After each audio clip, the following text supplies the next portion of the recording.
Hi, my name is Stephen Weigel, and today I'd like to talk about my personal journey with perfect pitch, how I learned it, and how this meshes with the current scientific knowledge and the current worldviews on how perfect pitch or absolute pitch operates. Perfect pitch is sort of the more commonly known version of the term, but absolute pitch is equally valid. Maybe absolute pitch implies more precision, perhaps outside of 12-tone equal temperament, if one is willing to pay attention in that way. Now first let's talk about my perfect pitch story. Because when I say that I learned perfect pitch as an adult, I was 14, which isn't really an adult age, but it's past the age that people often say it's possible to learn perfect pitch in. And I believe that my story does mesh with all of that information. It's just that we have to make some crucial distinctions about what it means to learn something or what it means to not know that you have the ability to do something. So my story is that I always loved music when I was a child. I had piano lessons for a long time, basically until I went to college, so I always loved music. So I think that is really a huge part of why I have perfect pitch. It's just that I didn't know I had it until I was 14, because in 7th grade, I was taking music theory from Mr. Daniel Blosser, who's a fantastic music teacher, performer, and educator, and he was demonstrating it one day. I hadn't really been talked to as a 7th grader about perfect pitch, relative pitch, absolute pitch. None of that terminology had really entered the discussion, so none of the familiar thoughts for and against it were there. For example, lots of people who say perfect pitch, or lots of people who have perfect pitch say that it's really cumbersome and you shouldn't try and mix it with your relative pitch and it can be a huge impediment. And then lots of people who don't have perfect pitch are super jealous of the people who have perfect pitch because they wish they could just, get on a note out of nowhere and things like that. So there's a huge debate about it and controversy about when you can learn it and about how you can't learn it and things like that. And none of that was taught to me at all. So I also didn't get the platitude, oh, you can't learn perfect pitch, it's impossible for you to learn. And maybe I should have been told that. It's possible. I don't really know what people should or shouldn't have been saying to me about it, but since nobody told me that I couldn't learn it, I decided to try, because I thought it was very interesting what Mr. Blosser was doing, being able to identify notes out of thin air.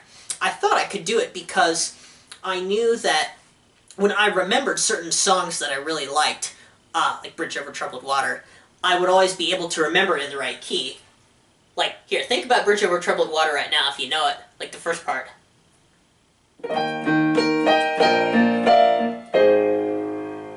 So I don't know if you thought of the right key, but maybe you were thinking of it in a different key, and then when I played it, your brain sort of had to adjust to figure out what was going on.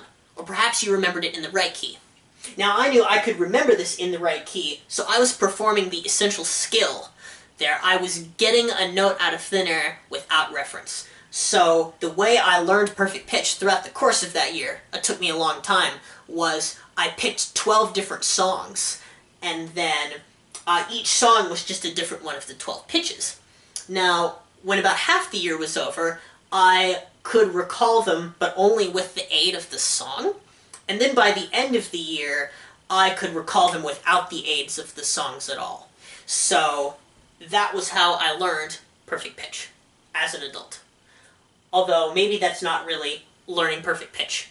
I promise this is not impossible, and it fits completely with the scientific literature. In other words, it fits with how we know that the brain is very plastic at a young age and is more influenced by music in that stage. So I think piano lessons when I was a child really gave me that sense of absolute pitch and or perfect pitch. And then I didn't know that I could use perfect pitch or absolute pitch at all. And then I learned that I could. So that's a situation that it's possible for you to find yourself in. So if you ever hear someone say they learned perfect pitch as an adult, that's what that means. Not that they didn't have the ability before and then they got it as an adult, because that's impossible. But there is a difference. That's the distinction we have to make. It's the distinction between, on the one hand, not knowing that you could learn perfect pitch, but having the skill to learn it because of your childhood, and on the other hand, being unable to learn perfect pitch. So those are two different things, and it's quite possible that you have the potential to learn how to have perfect pitch without knowing you do, maybe because you haven't tried it yet. I've also heard some guitar players and violin players who don't have perfect pitch say that they can always find A and D because of tuning their guitars. Well, you've just got 1 out of 12 of the notes, so now you just need the other 11. That's the situation I was in 7th grade. There's also, I think, an important distinction between being able to recall a pitch, simply recall a pitch, versus being able to use it fluently. And being able to use absolute pitch fluently, I've heard that it's possible to really drill yourself and learn to be able to recall certain pitches, but then it's not really helpful for you in the context of relative pitch, which is one of many, many good reasons to simply advocate for using relative pitch. And then perfect pitch can either be a bonus or an impediment in context. So to summarize, I learned perfect pitch as an adult if we think that learning means realizing a skill that I already had because of childhood, not learning a new absolute pitch recognition skill that I didn't have.